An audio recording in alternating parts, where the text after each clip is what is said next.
I used to hate the word survivor.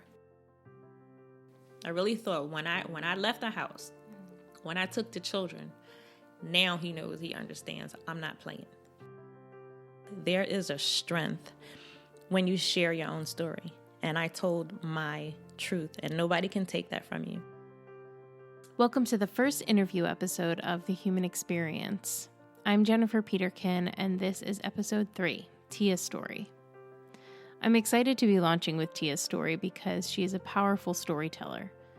Tia is a domestic violence survivor and advocate, as well as an author and a speaker and a dear friend.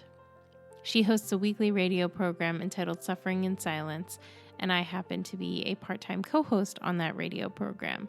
So when I asked her to be part of the podcast, she agreed wholeheartedly, and I'm so grateful because she really does have an incredible story. Links to Tia's book, as well as her radio program, and how to get in touch with her can be found in the show notes. Before we begin, I do want to offer a trigger warning. This episode does contain conversations about domestic violence. Please proceed with care.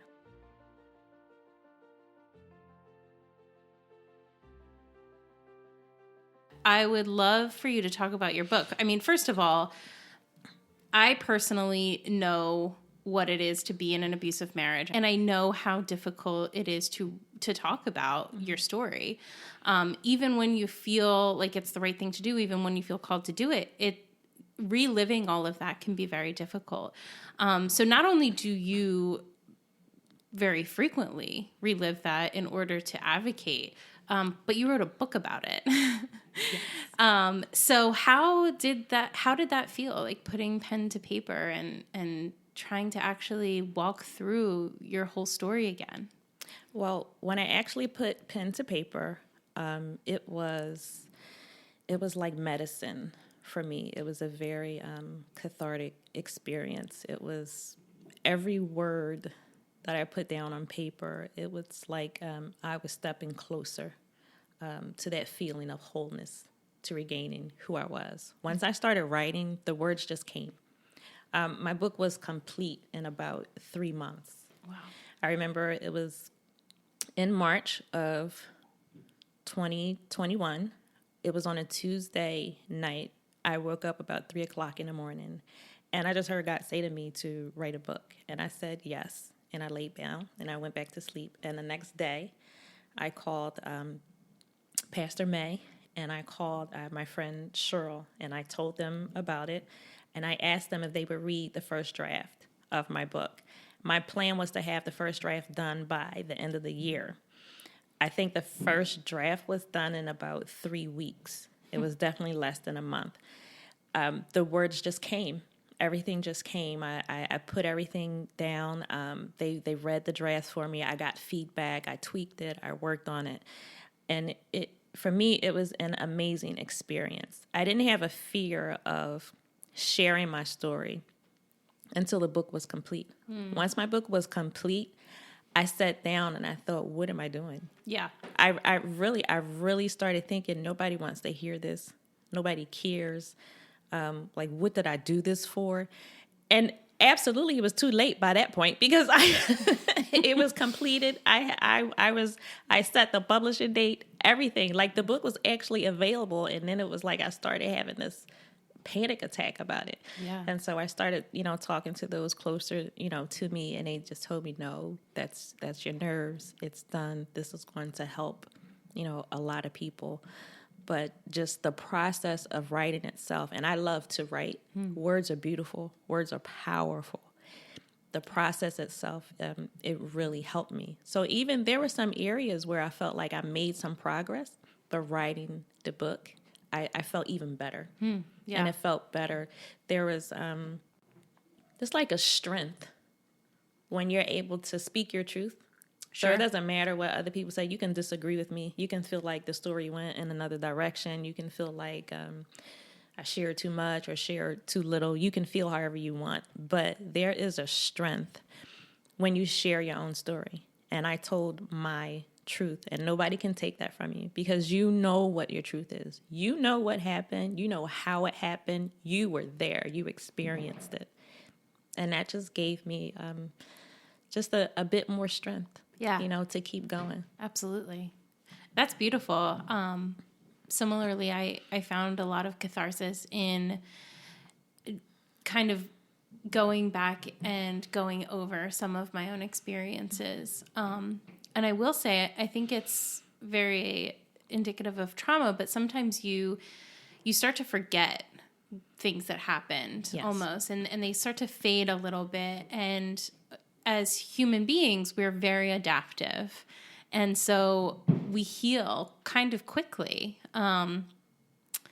relatively speaking, but you start to wonder, was it as bad as I thought it was? Like, yes, did these things happen the way that I thought they did? And so to have this very tangible narrative in your hand to say, yup, this is exactly what it was like. Exactly. I went through that. I went through times before I wrote my book. I would think, did that really happen the way I remembered it? Or did I put too much emphasis on it in my memory? I really thought that. There were times it just felt like my feet just weren't on the ground. Like I was just twisting and blowing in the wind, because some of those things were so bad. The abuse was bad, and the abuse came from the one who was supposed to love me and take care of me and cherish me. And, my ex-husband is a reverend, so I had that issue on top of it too. This man of God is doing these things to me. And so I had those moments where I thought, am I really making this up? And then, to be honest, as I began to tell my story, I had people say to me, it can't be that bad. Mm-hmm. He's a reverend. He really wouldn't do all of that. Or maybe those things did happen, but just move past it. Yeah. You can get over it. So I went through that kind of feeling like, what is reality? Yeah. I really felt that. But when I put my words into my book and I could go back and look at it and have this hard copy in my hand, it happened. It happened. It was real. Yeah. And I can say, going through your book and even just in talking to you, there are things that will always feel similar. Will always feel, even though it's your experience, it's something that I can relate to in my story. And I think you even say that in your book, people have always, as soon as you started telling your story, have come to you and related to you in that way. And as horrifying as that is, because once you experience domestic violence, you realize how pervasive it actually is. There's something so communal about that shared experience, building that community, automatically being inside that community. It's not a community I want anybody to have to live inside of. But there is something really liberating, I feel like, in that these behaviors are not unique. These behaviors are not some criminal mastermind behaviors. It's no, this is textbook. It's abusive. We know it's abusive. We're calling it out. Yes. And many people, mostly women, have experienced all of these behaviors. They're similar. So I think there's something, I really hesitate to use the word beautiful, because there's really not beauty in violence like that. But in terms of the community that comes out of that. Well, I think there is a beauty in that experience when we can relate to each other. And I think the issue is that a lot of us have the same experience, but we truly are suffering in silence. We were keeping it to ourselves. And then to open up and to share my story, I had a woman reach out to me. She said, I had your book and I had a red ink pen and I was underlining and I was writing, little comments and circling words. And I thought, well, that's what I do when, I'm reading a book that means something to me. And so my words meant something to her. I've had people reach out to me to say, I felt your words on those pages. Yeah. I felt I was you. I was there. I had that experience. I've had men reach out to me to say, I understand. I've had men say to me, now I understand my mother. Wow. I saw what my mother went through. I understand that. I had a man reach out to me to say, I understand my sister. You know, my sister just opened up and shared her story, and now I have a better understanding of what she went through. But I think the issue is that we truly suffered in silence. A lot of us are dealing with the same thing, but we weren't talking about it. No. And somebody has to open up and say, this Yeah. is what's happening. It needs to stop. And you're not by yourself. So that is something beautiful when you can relate to someone else in their pain and you're not being trivial. You know, you're not just trying to pacify them, but you understand. I understand what a panic attack is. Right. I understand, you know, what it's like for someone to play with your mind. Yeah. I understand what it's like to be in fear of your life and not know if you're going to make it through the night. I understand that. But I also understand what it's like to get out of it and to be able to go back and tell the person you can make it through. Yeah. And I think even more important on top of that, I understand this is not your fault. So I can, from a pure and honest place in my heart, tell a person, a victim or survivor, you didn't do anything at all to deserve this. Yeah. You know, I didn't do anything to force my husband to treat me the way that he did. Right. There is no excuse for it. There is nothing that could make it better. I don't care how your day was at work. I don't care what your childhood was like. I don't care what your mood is right now. That is not an excuse or a reason for you to abuse me in the way that you did. So with a clear conscience, you know, that's a beautiful thing too. I can sit across from anyone and tell them, this is not your fault. Sure. And you don't deserve it. And you're better than this. That's also a part of breaking the silence.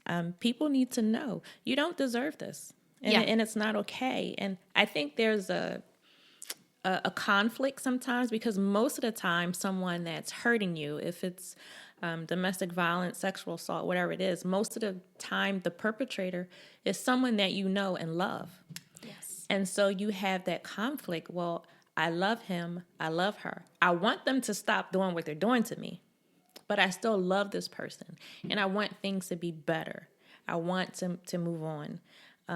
So there's a lot to it. Yeah. And I think a lot of times it takes a person who has that experience to relate to victims and survivors because it really feels, to me, it was annoying a lot of times for someone to come to me and say, you'll be all right, it's okay. You don't know anything about what I've been through. Exactly. Nothing at all. And you're just given the pat answer that Right. you heard or learned from somewhere.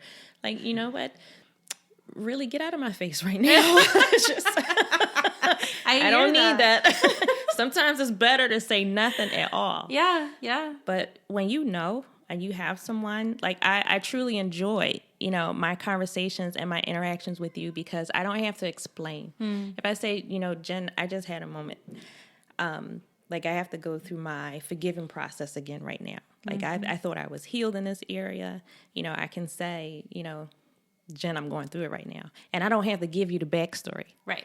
I don't have to explain everything all over again. There is something healing in that. Mm-hmm. To be with a person who just knows and they get it and they understand. Yeah. And they're not trying to, make you feel better, not trying to, push you to get over it, but just listen to you. Yeah. And let you talk.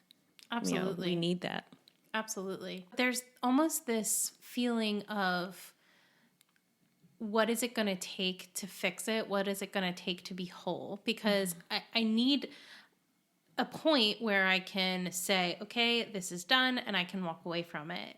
And what people that haven't experienced domestic violence in a very personal way is that that point never comes. There is no point where you can just say, this will not be a part of my life anymore. And that doesn't mean that you're living in the same place forever, right? That doesn't mean that you're sitting in sorrow forever. But it does mean that this has made such an impact on your life. There is no point at which you can unremember what has happened. Exactly. I cannot change my past. And that was an issue that I struggled with for a long time because I wanted to be able to heal, to go through my process and move on. I didn't want any memories. I didn't want any reminders. I just wanted to go on. And for a long time, I really was waiting for that moment to happen. I talk to my counselors. I call the hotlines whenever I need to. I was really waiting for that point to where it was like it was just going to disappear. It just wasn't going to be there. And that's not true. It doesn't happen like that. I used to hate the word survivor. I hated it because I didn't want to be identified as a survivor. To be a survivor means that you had to survive something. And that made me always think of what I went through. And I wanted to be separated from that. But it's not possible. Now, as I move through my life now, I'm in a much better place. There are things that I remember that don't hurt me. I am much better with not having panic attacks, not going through just the traumatic experiences. I am in a better place. But times do come. So that's always going to be a part of me. It does get better day by day. But there could be months that go by and I'm fine, nothing at all happens. And then one day I just remember something out of nowhere. That's what I didn't want to happen anymore. That's what I was waiting for to just completely disappear. But I understand now it doesn't happen. Domestic violence is a part of my life. It happened to me. I'm thankful that I got through it. I'm thankful to be able to help others. But even if I don't advocate, even if I hadn't written a book or if I don't do anything else, it still is a part of me. And that is something that bothered me for a really long time. So I had to come to terms with that and understand it doesn't go away. And so I agree with you. I think that's a part of domestic violence that is specific. Yeah. You can't change it. No, not at all. And, I've come to a point myself where I'm just like, I'm not okay with what happened to me, but I'm okay with the fact that I'm this person because of it, if that makes sense. It does. Yeah. It does. It makes sense. I have a level of love and compassion in my heart for others that I would not have had if I had not gone through this experience. Yeah. I think I was always a nice person, a kind person, always helpful. But the level and depth of compassion that I have, nothing compares to that. Now, I will be honest. Now, some people say, well, if I could live my life over again, I would do everything exactly the same way and I wouldn't change a thing. I'm not going to tell that lie. Yeah. If I could have this level of love and compassion for other people without having had to have been abused, sure, I would choose that. Okay, I really would choose that. But I do appreciate the person that I am. I care about people and I think of people in a way that I wouldn't have, without this experience. And I don't think you could go on in your life, having experienced something like this and see things the same or not grow from it. Yeah. But, I agree with you. Yes, I wouldn't be the person that I was if I hadn't gone through that experience. Yeah. And so I can sit with an individual who's lost their marriage after 15, 20 years.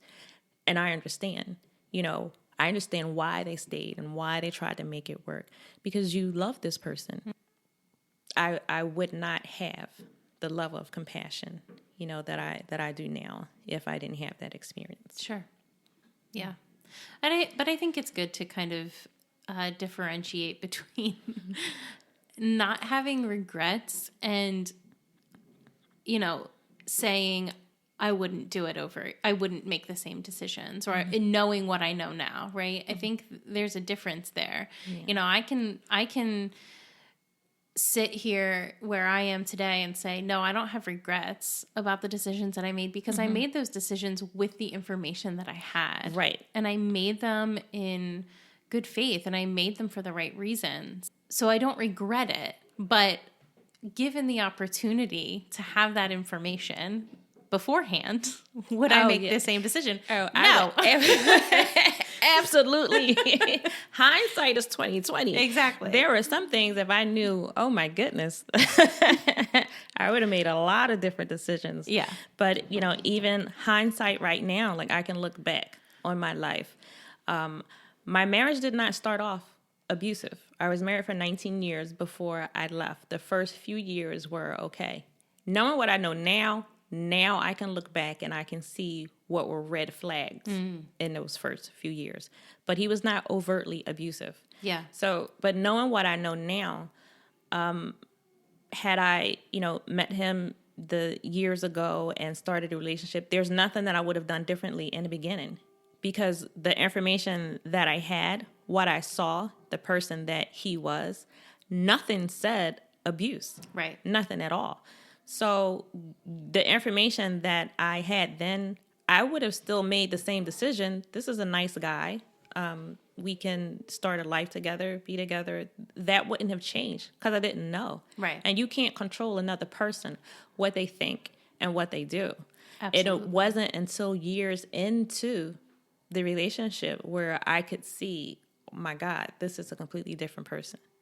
What I would absolutely do differently is not give him the time to change, because I spent a lot of time trying to help him and waiting for things to get better. Now that I absolutely would change, because I sacrificed myself, trying to wait and see, for that our marriage would work out. Sure. That I absolutely wouldn't do. If I had it to do over and it was that relationship, I would not have been married to him for 19 years. Yeah. That number would have been smaller. So let's go back to the beginning, as it were. You guys met in college, correct? Yes, we met in college. We were kids. Yeah. We were 18 when we met, 20 years old when we got married. I wanted the White House picket fence, 2.5 kids in a car. Yeah. Nothing wrong with wanting that. That was it. We were going to just go to school and get married and have a life. So it was, but the beginning was just two kids. Yeah. Two innocent kids who had no idea Sure. of what they were doing. None at all. We didn't have examples of what real marriages were in front of us. So we literally were making it up as we, were going along. And I do honestly believe in the beginning, I do believe then he did love me. Something just happened along the way where his sense of himself became warped. But in the beginning, it was just a regular relationship. Yeah. Two stupid kids. Oh, yeah. I know. I feel like that's how a lot of these stories start, right? Mm-hmm. Youth,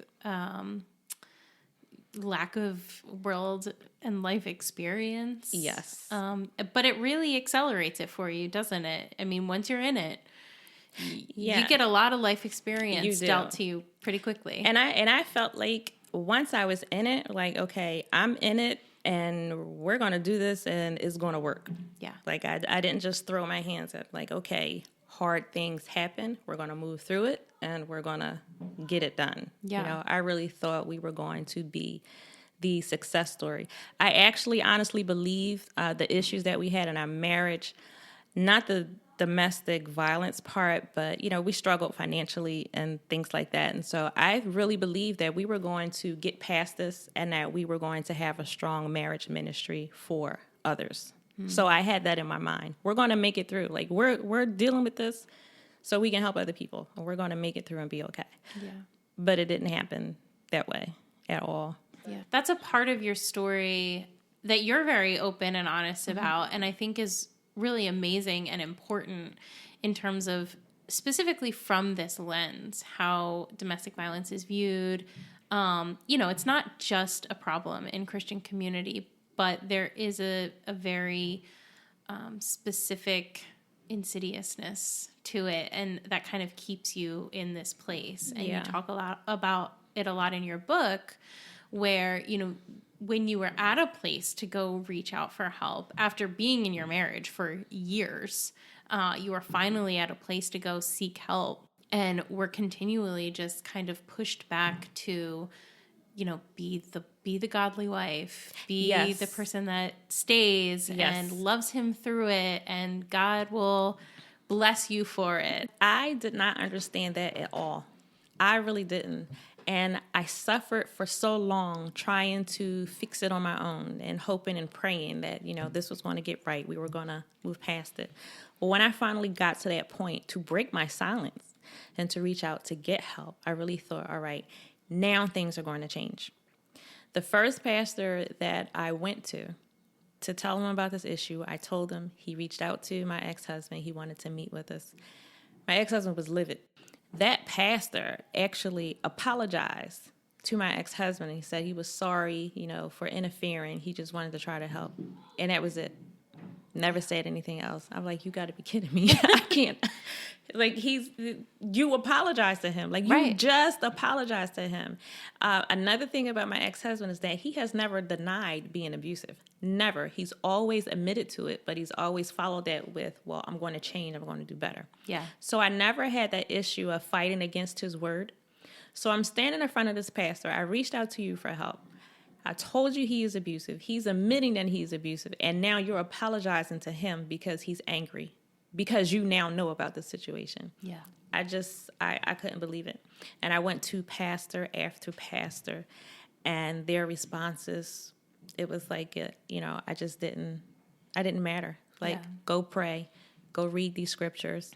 There were pastors that just wanted us, because we always held positions in church.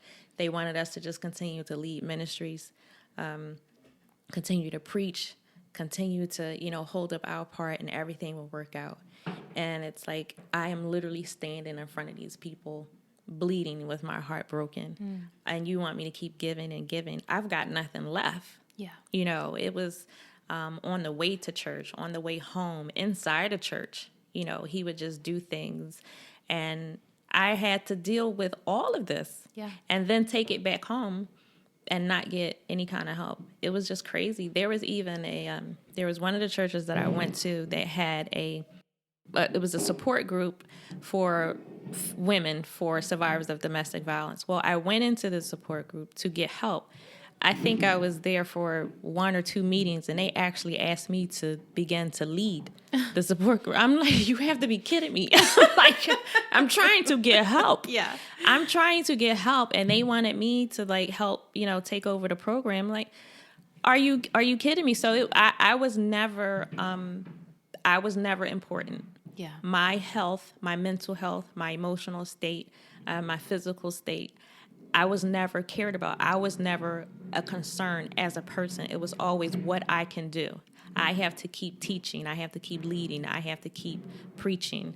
I have to keep holding up my part to make this ministry or this church look good. Yeah. And by the same token, they wanted him to do the same thing too, to keep preaching and to keep teaching, to hold up his part in the church. Well, he clearly needs help. Yeah. So how can you have him standing in front of this congregation preaching, and this is what he's doing? Again, I never had to deal with him saying I didn't do these things. He's always admitted it. Right. So he's admitted it, and you still have him, doing this. And you're still telling me I'm supposed to stay married to him and be with him. Yeah. One of his friends was, at the time, he was a pastor for over 25 years.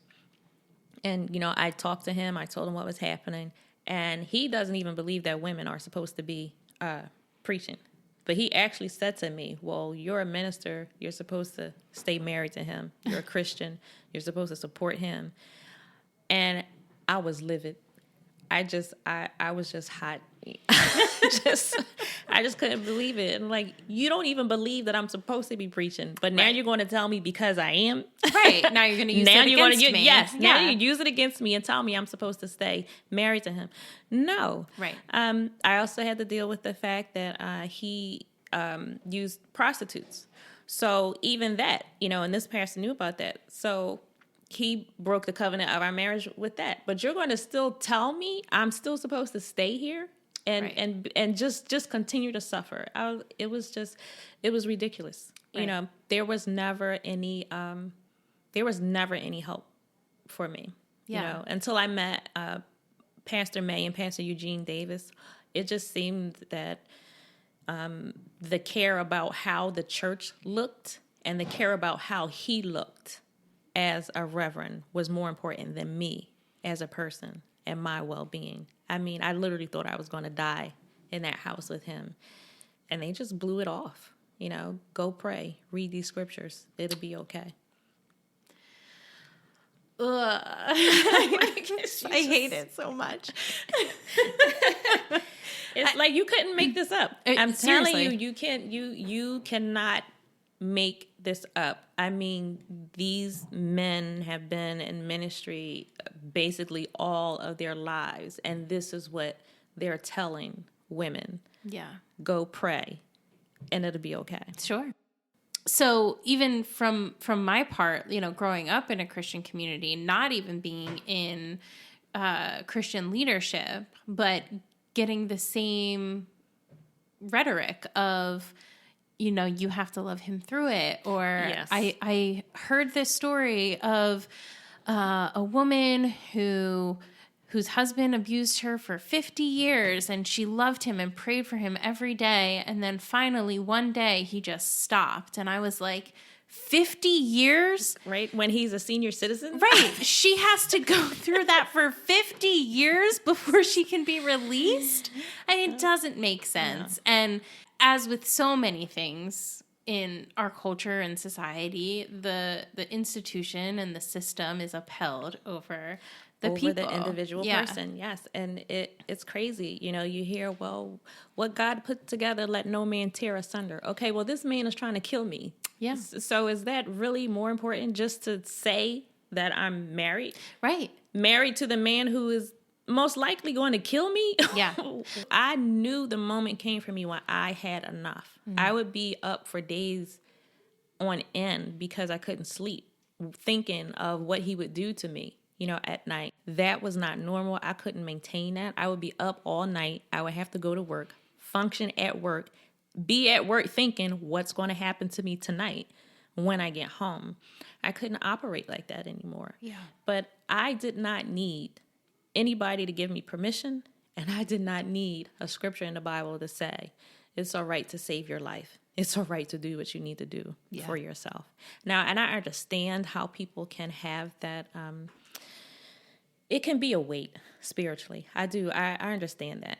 But I'm more important than the institution of marriage itself. And I had to make that decision for me because obviously his friends in ministry weren't going to help me. Exactly. And also, you know what? It was not just his friends. There were people who I thought were my friends.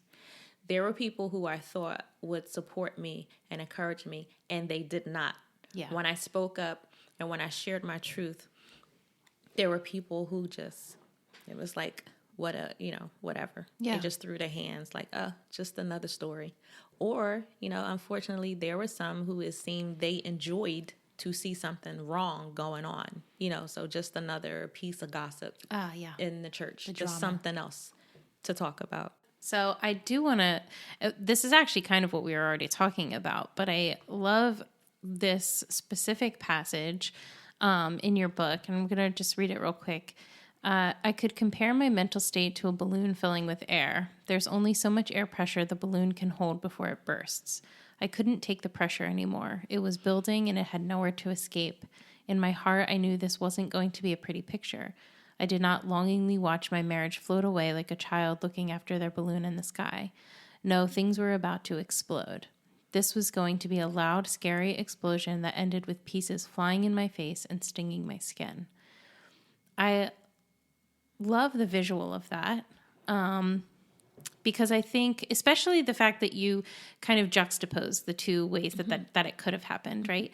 And I think there's this perception that when you're letting go of something like this, that it is just this romantic, like, I'm just going to watch it float away. Mm-hmm. I don't really have any tie to it. It's not almost like it was an accident, right? Like, oh, I let my balloon go. Like, oh. Yeah. And then you run through the grass and chase it and try to catch the string. No, this was not romantic. Yeah. This was not pretty. This was not, a rom-com. We watch it and everything is good at the end of 2 hours. Right. No, this was real.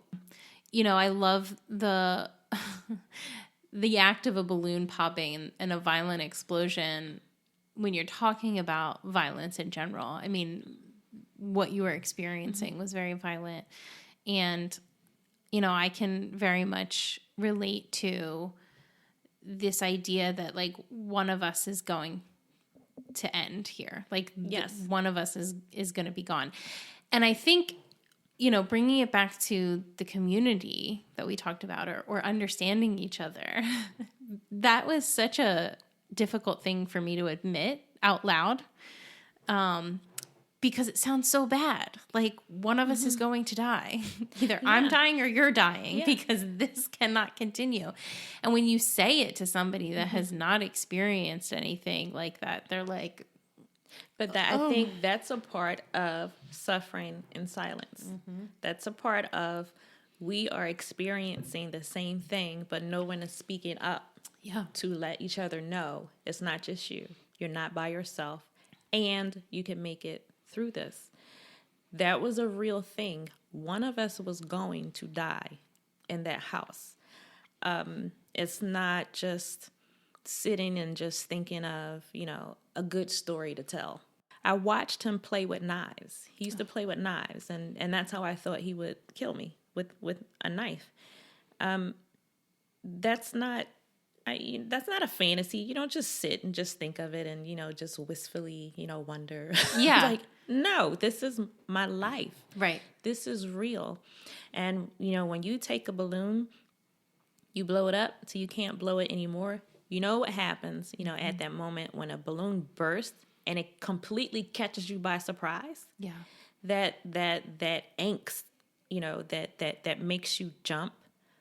Those were moments throughout my day, every day. Just that angst in my heart and being surprised and jumping, that fear, and then if a balloon does burst in your face, when those pieces hit you, that doesn't feel good. That does sting your skin. That hurts your skin, and you remember that. You remember that feeling. And sometimes it was like that balloon bursting every day. Yeah. All day. And you're getting hit with those pieces in the same places all over again. And you really just have to understand, because it didn't happen to you, because it's not your story, that does not mean that it's not happening. Right. That the issue does not exist. And you have to have an open heart, of compassion, to give others space to tell their story, to give others that space to break their silence so they can come out of it. Yeah, and as much as we can have similar experiences, everybody's story is their own, right?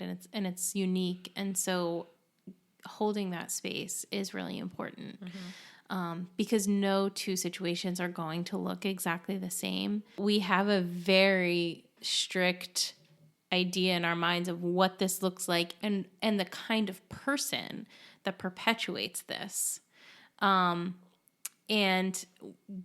we're wrong. I mean, pretty much no matter what we're wrong, because it could be anybody, anytime, anywhere. Exactly. And it's just, everyone thought my ex-husband was just the greatest guy in the world. I mean, he is intelligent, and he is very good at manipulation. He could be the smartest person in the room. He could be the quietest person in the room. He could be the nicest person in the room. Everyone just thought he was great. But he used his intelligence to continue his manipulation. Yeah. So abuse looks different to everyone, different forms, different situations, but you can't look at someone and say, he didn't do this, she didn't do this, because they just look too nice. They just sound too nice. When you have abusers that are pillars of the community, Yes. a reverend, somebody in any position of leadership, somebody in the military, cops, doctors, lawyers, whatever, it's so much harder to convince somebody that this is happening. Yes. And because, again, we have this picture in our head of who an abuser is and what they look like and how they act. And I think that what you're saying is more common than people want to believe. Yes. Because 90% of the women that I talk to, that's been their experience. You know, he didn't look like a bad guy. He didn't appear like he was doing anything wrong. But when we were alone, it was completely different. Exactly. And when we were alone, he was a different person. It was the Dr. Jekyll, Mr. Hyde personality. And narcissism is a huge part of that. I think that what we don't want to believe is that people, you know, abuse is about power and control. Mm-hmm. And so people that already have power and control in some other area of their life have good practice. They know how to act in front of other people. Exactly. And so we need to start being more aware, I think, that this is something that is a lot more common than we think it is. It happens a lot more often than we think it does, because people in power like that are not often held to account. And just like with your situation, over and over again, you were told, well, he has this position. This is who he is. And we're not removing him from that. Right. We're not taking that away from him. So you have to work your life around that. Which is so ridiculous. But there we are. That's what we're in. It's great. It's like you are not valuable when it comes to a person's position. I read of a story. A woman lived in a small town. Her husband was abusive. She was trying to get away from him. In the middle of the night, she left, got in her car, drove away. The police stopped her, took her back to her home. Her husband was in charge of the police department. Oh. Her family could not come in to help her because he controlled the whole area. So what do you do with that? Right. He had all these police officers under him, working for him, hearing this woman's voice. This is what he is doing to me. And all these police officers, with their badges, with their guns, with their authority, thought that it was best to submit to him. Right. You know, so, I mean, they're judges. They're politicians, you know, whose spouses feel they can't speak up. They can't do anything because he or she is just such a great pillar in this community. No one's going to believe me. Not only that, but they will actually help the abuser. Like, those officers actually took her back to the house where her abuser was. Right. They actually enable them and help them. So it's like, when do I become a viable person? Exactly. When does my life matter? Okay, I can't write you checks for thousands of dollars. I can't put your name anywhere and make you famous and help you. I can't do any of that. I'm just a person. I'm just me. I live in my little house, and I just want to be alive. I just want to be okay. Yeah. When do I become valuable? When does my life mean something as opposed to somebody's title or position in a community? If someone is coming to you, telling you, this is what he is doing to me, this is what she is doing to me, you need to listen. I know. And that's where the institution of marriage has become higher than the people that are actually involved in the marriage. So God forbid we break up marriage as an institution to start save caring, somebody's life. Yeah, start caring for people. What? Yeah, it's crazy. And I think we see this a lot with celebrities as well. Like, celebrity culture is very important in our society, and everybody has an opinion. And so as we see, the Me Too movement came out several years ago, and more people are being held to account. Yeah. But with every story that comes out, there's this doubt of, well, how do we know that they're telling the truth? How do we know that this person is being honest because it benefits them to lie because they're getting attention?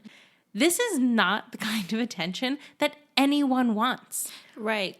No, I mean, I understand there is a small percentage of that happens, and those people that do that are mentally ill, and and I feel for them, and they obviously need help.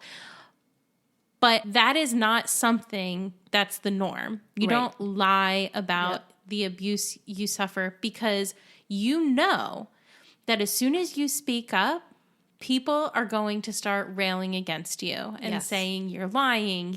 He could never do that. That would never happen. Well, are you sure it happened that way? Are you sure you're not exaggerating? Right. And you have to relive it over and over. Right. Just to upend their lives for no reason. Right. No, that's not something that somebody just thinks to do just for the heck of it. Just for the fun.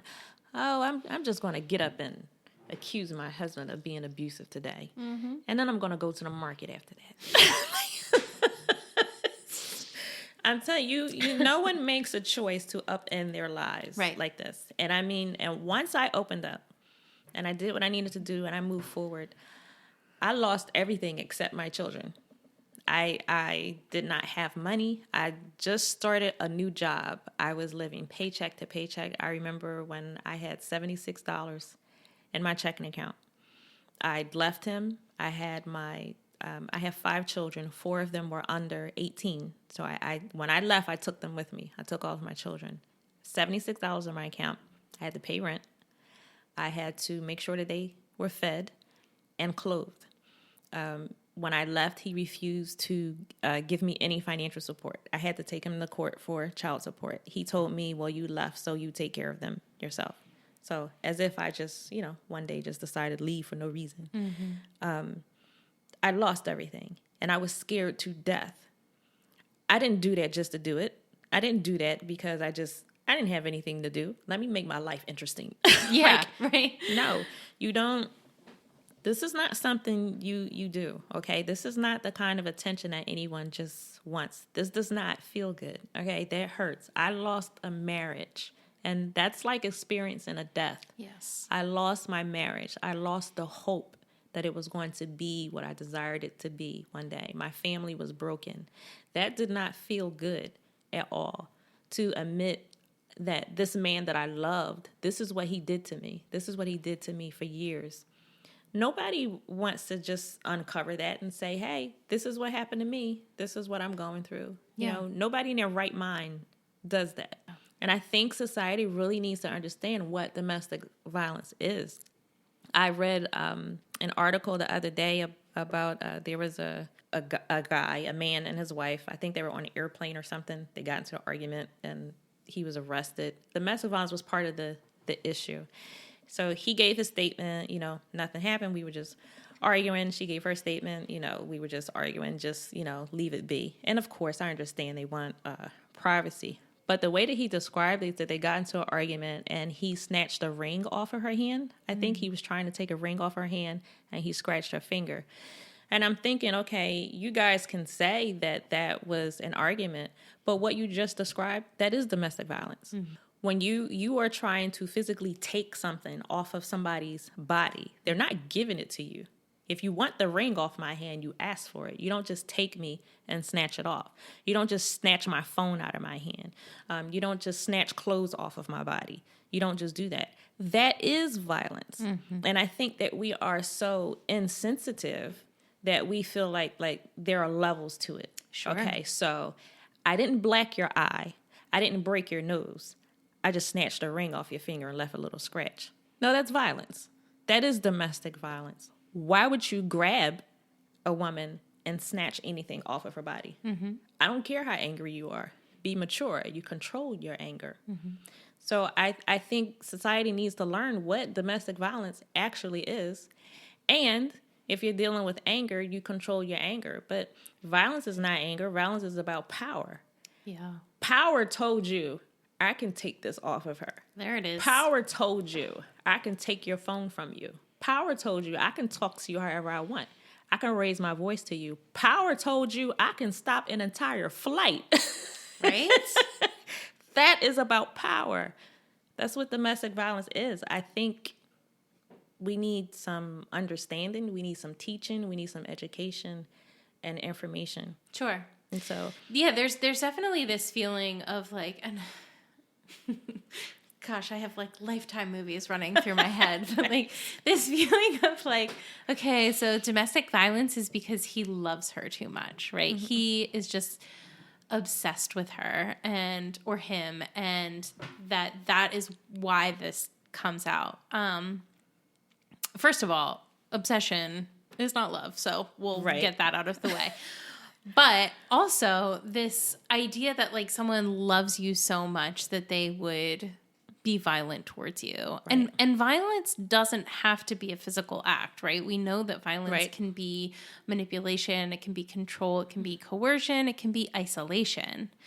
And so this idea that I'm just too full of love for you, that the way it's coming out Yeah. is abuse. You love me so much that your love makes you hurt me. Right. Like, But I think that generally speaking, that's a pretty big lie that a lot of society believes. Even if they don't say it, we're always looking for some explanation because we don't want to believe the worst of each other. We don't want to believe that as much as we love the drama and the gossip, we don't want to actually believe that people do this to each other. you don't want to see the person that you love being accused of being an abuser.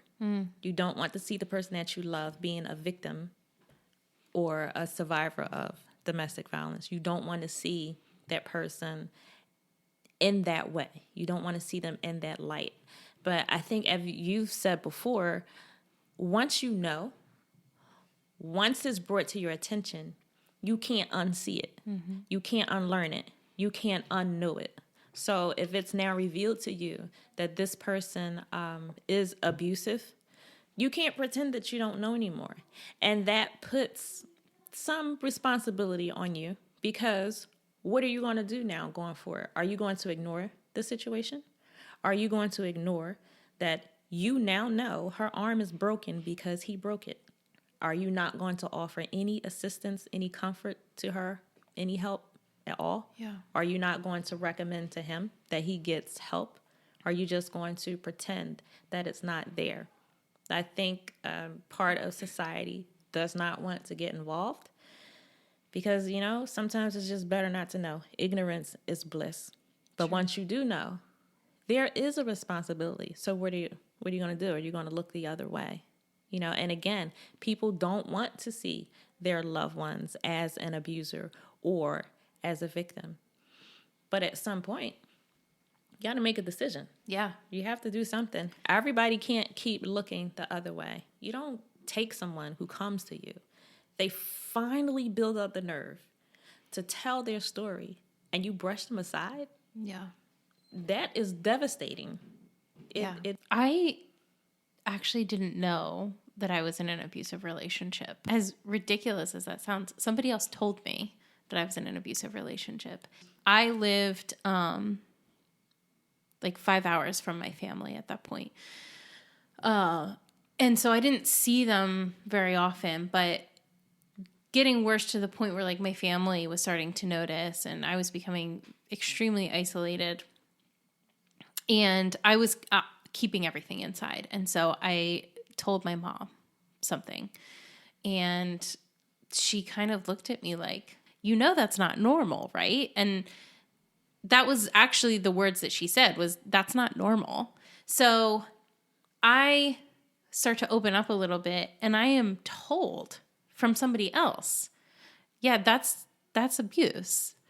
And it was because of that I was able to kind of build up what was necessary to leave. So from your perspective, knowing what you knew and going through what you did, how, did you know that you were in an abusive relationship? When did it become apparent to you that that's what was happening? Well, so I don't think it's unusual to not know.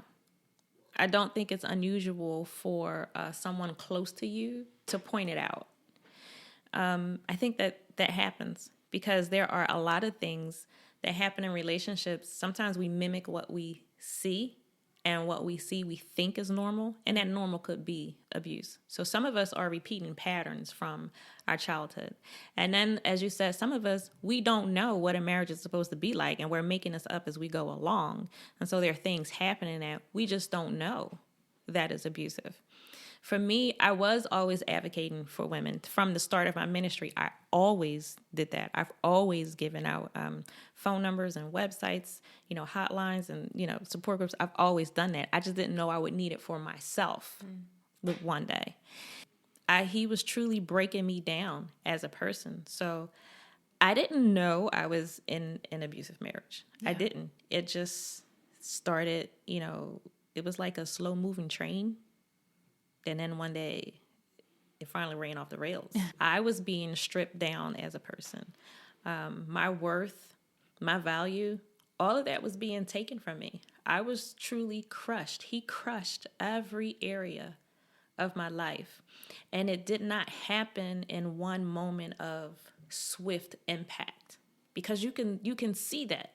If we had come together and he just hit me, we wouldn't have went any further. That was it.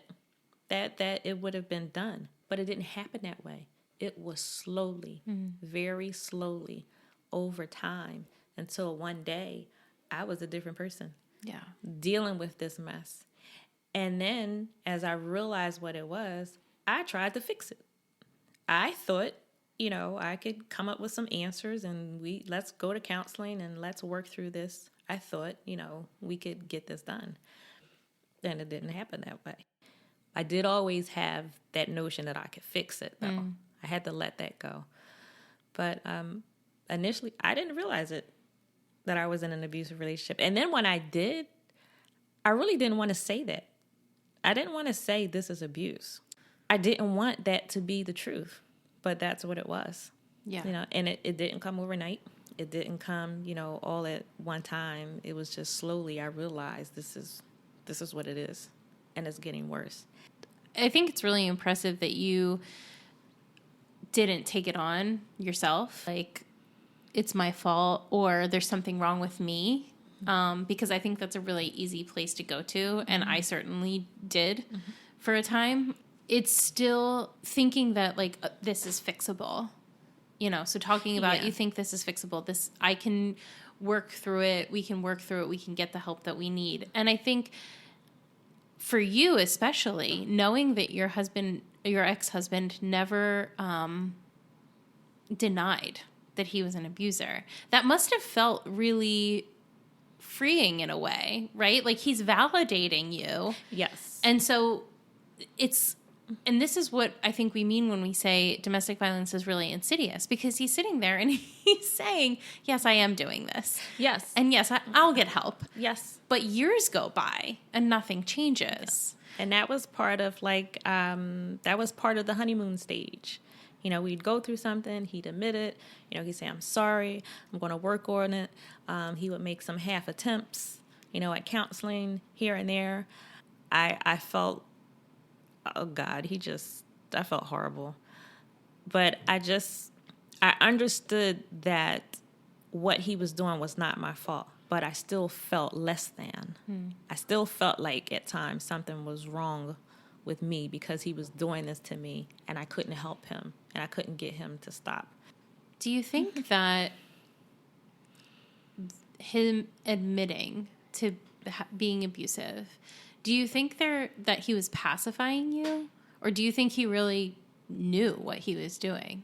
I think he really knew what he was doing. I think he really was being honest about it, but I think that was part of his manipulation. I don't think he had any intent at all to make the changes that he needed to make. I think, like I said before, that was just part of the honeymoon cycle. Yeah. Just part of that phase, to admit it, it'll appease me for a little while, give me a little bit of validation for the moment. And then you just keep going on doing what you're doing. When we talk about how abuse is cyclical, and you've mentioned the honeymoon phase a couple of times, and anybody who has been in the realm of domestic violence is aware that it's not a linear thing. It's not something that goes straight, because if it did, I don't think it would be as big of an issue. Right. So it goes in waves. And so you have these moments where things are so awful and so terrible, but then an apology comes or a reconciliation comes, and there are moments when it's really, really good. And so you hold on to those moments and you say, okay, if this is what it can be like this, if this is what it's like, then I can stay. Like, so please let's leave it here, right? And I think in your book, you mentioned that your longest honeymoon period lasted 2 years. I just think that's a really important thing to highlight, because when you talk about up and down, I think the perception is that it's like week to week or day to day. And no, it could be these long stretches of times where things are good and you kind of stop looking over your shoulder a little bit, right? Because you're like, okay, this is where we're at. This is life now. This is normal. And then in the blink of an eye, things can change. Exactly. And that's where the false hope came in. Because, as I said, he's very intelligent and manipulative also. And so there were moments where he could hide it, and he could hide for long periods of time. Hence the reason I was married for 19 years before I left, because there were periods of years, longest being 2 years at a time, that he could keep his behavior under check. During that time, during that honeymoon period, in the beginning, I would be antsy. I would wonder, all right, is this going to last? Is this it? You know, I had that anxiousness. And it always happened when it came to that moment where I was comfortable and I thought, this is it. This is going to last. He had a meltdown. Something would happen. And so it would be like, as the honeymoon period started, like I would have a clock within me, you know, like unknowingly, like it was just, like I just had this sense. As long as I was feeling uneasy, I was watchful. You know, I was waiting. I was just mindful of, you know, his actions. And I mean, I could just listen to things that he said, or I could watch certain actions that he would make, and I would know something's about to happen. But when that time passed and I wasn't feeling uneasy, when I was thinking, all right, this is it, and I let my guard down, like this is okay now, then he would explode. But it was always that hope. Okay, this time is going to be better. It's going to be different. He's admitting it. So he gave me, always gave me that validation. And I took that for more than what it was worth. And I really held on to that validation. And he didn't just admit it to me. He admitted this in front of other people. He admitted it to the pastors or to the counselor that we were in front of. So I felt like, all right, he's speaking the truth. So now something is going to change. But it didn't. And eventually I realized that was just part of the cycle. I had to finally be honest with myself, face the truth, which I didn't want to face. I didn't want to leave. I did not want to do that. Nobody wants to just take their children and disappear. You know, you don't want to do that. I tried to avoid all of that. Even when I left, I thought, all right, he's going to get himself together. I really thought when I left the house, when I took the children, now he knows, he understands, I'm not playing. This is it. And that didn't change him.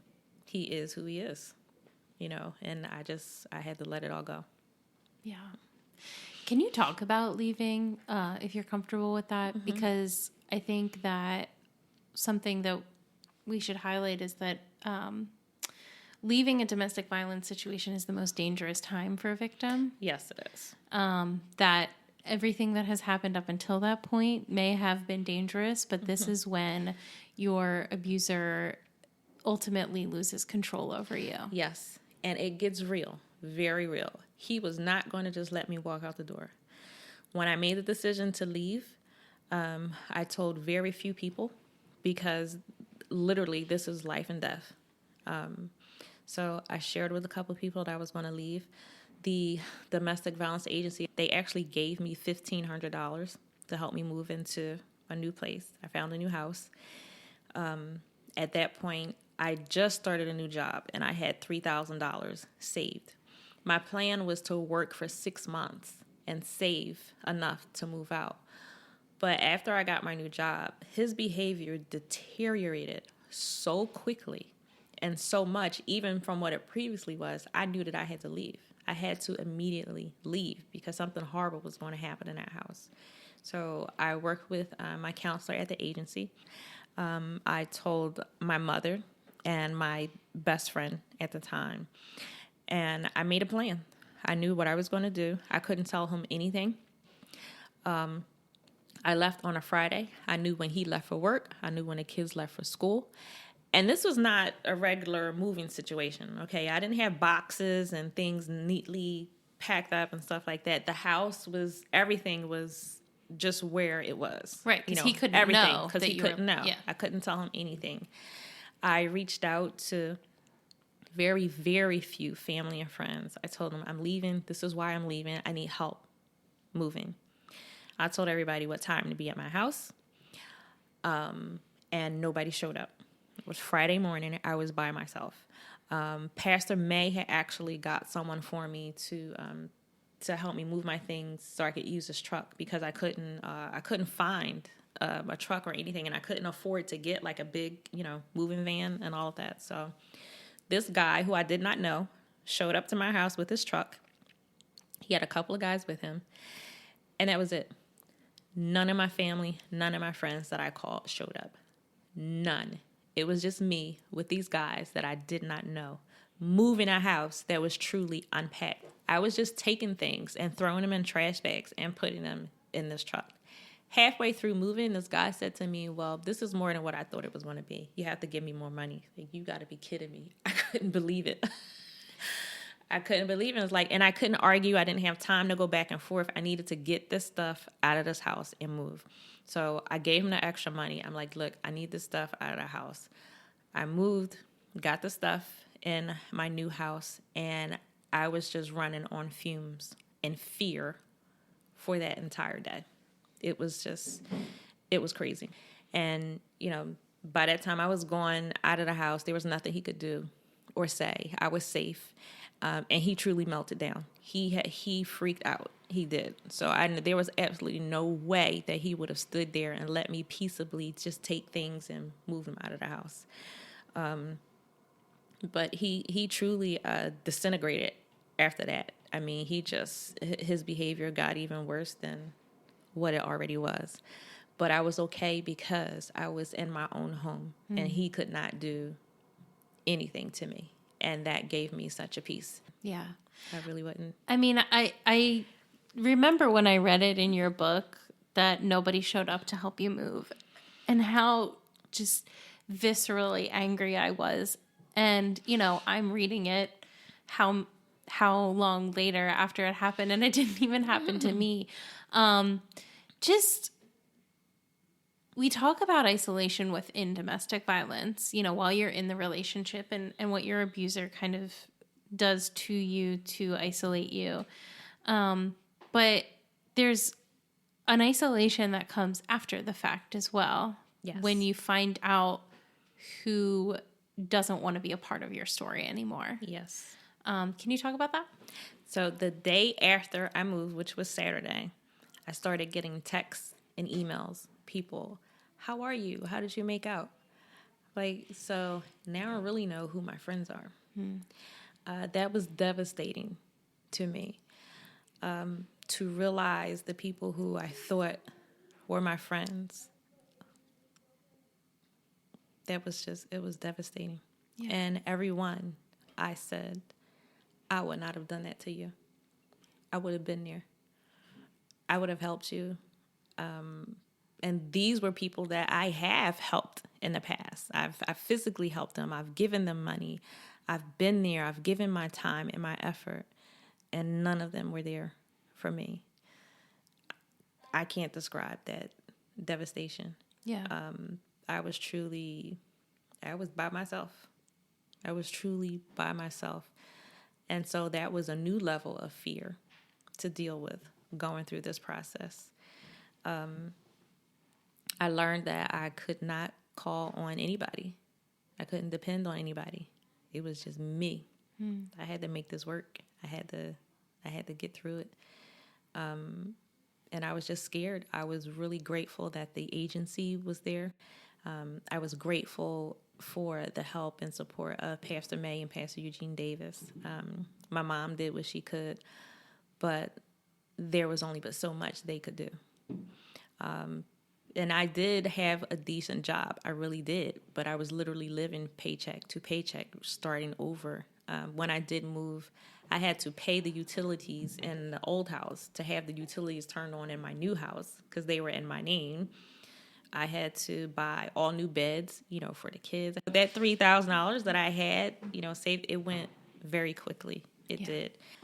But again, just to not have the friends that I thought I had. And a huge part of that for me was, I continually said, I would not have done that to you. Yeah. I would have been there for you. There was one person after I moved, I left our van with him. I had the kids, but he kept the van. But it wasn't, worth it for me to struggle with that. So one of my friends, I asked her if she could take me grocery shopping. So actually, initially she volunteered. She said, if you need to go grocery shopping, I'll take you. So she took me. And then after that, I needed to go again, maybe 3 weeks or so later. So I asked her and she said, well, no, I really don't want to do that. I don't have time. But you told me to ask you, whenever I needed to. And so I just realized, even for those small things, I have to get through this by myself. Yeah. I didn't get public assistance. There were organizations that didn't respond to me. There were churches that I reached out to that didn't respond to me. There were some churches that reached out and said, I'm sorry for your situation, but, we can't financially help you. Again, family and friends that I asked for money didn't respond. And these are some of the same people who in the past asked me for money and I gave it to them. I was there for them, to do what they needed me to do. But that is a horrible position to be in, to be a mother trying to care for your children and not know how you're going to do it financially. That moment when I had $76 in my account, I was trying to figure out what I was going to do. There was a woman who just knocked on my door. She had this huge basket of food. She said, I was looking for somebody to bless, and somebody gave me your name. And I was just like, I was overwhelmed with that. Meanwhile, his friends were taking him food. I'm like, I have all of our children, but his friends are taking him food. They're taking him turkeys and it was unbelievable.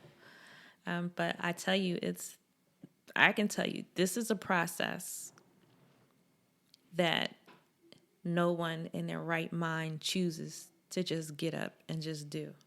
I didn't expect the emotional turmoil that I went through after leaving him, because as scary and fearful as that was, leaving him, that wasn't the hardest part.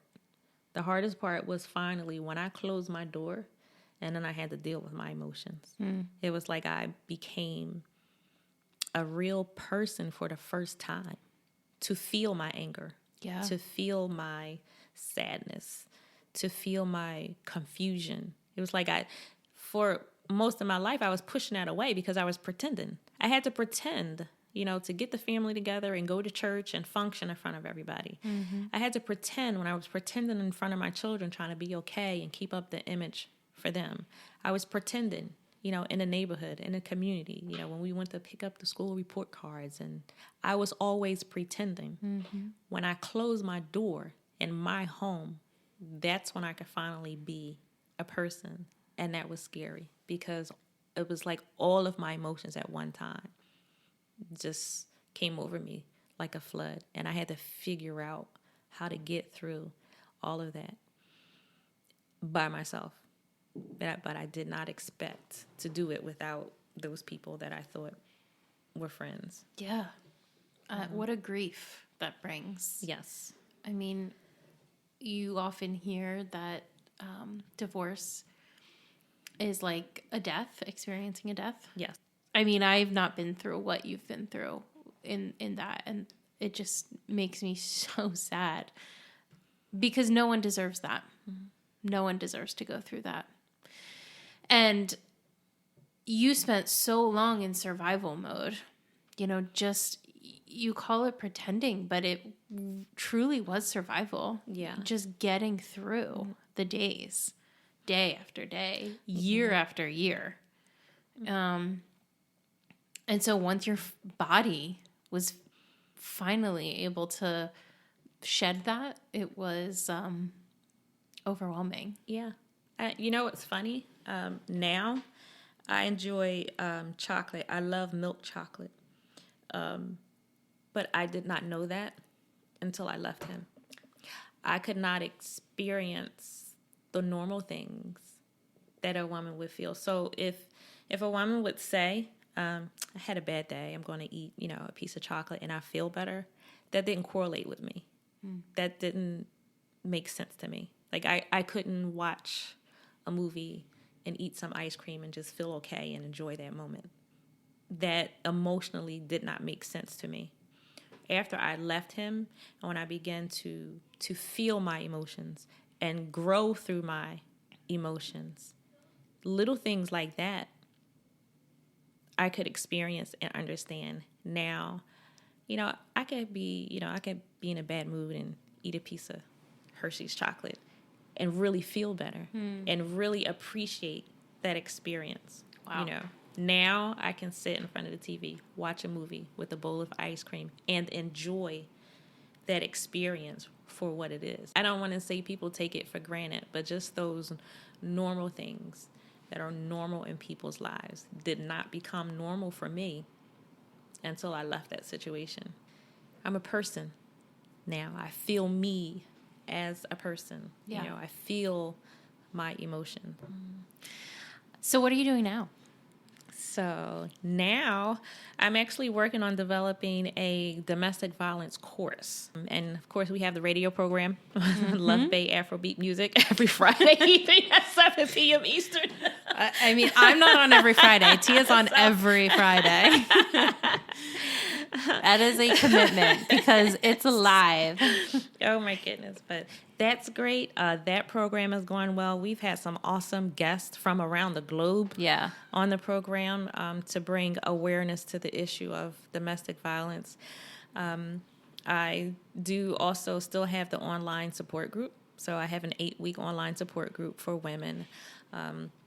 I do that in cycles, so that's still in the plans to continue to do that.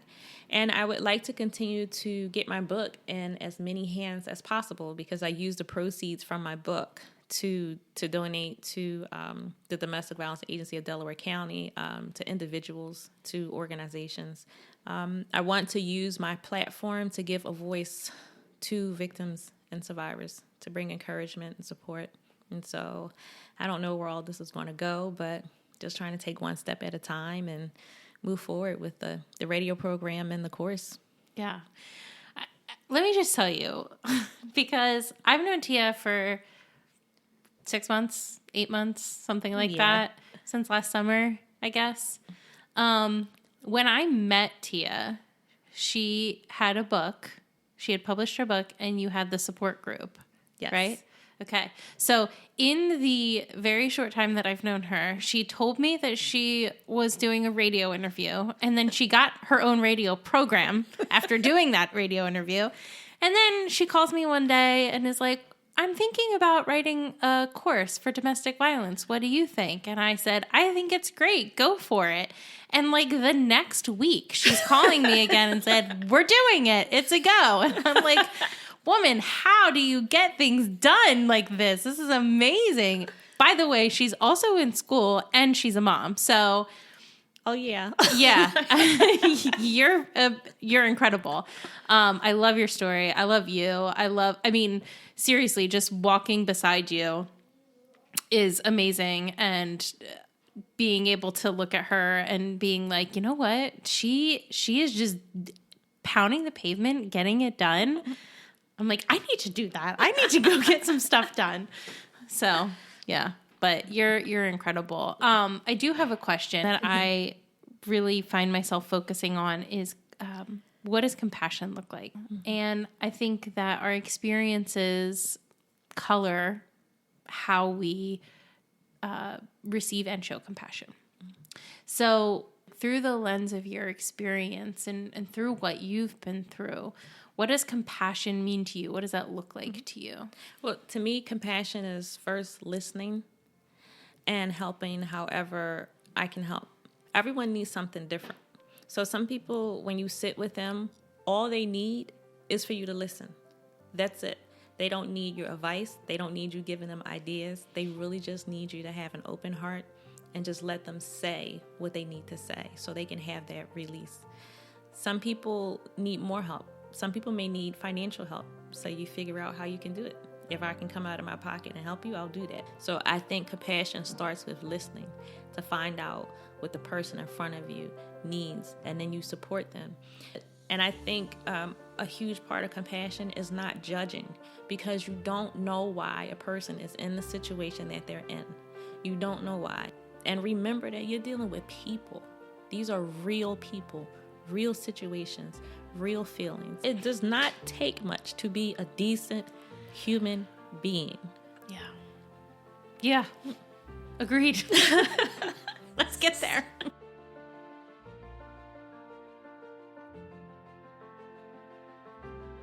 Thank you so much for listening to The Human Experience. If you enjoyed this episode and you'd like to help support the podcast, please subscribe, share it with others, and leave a rating and review on your favorite platform.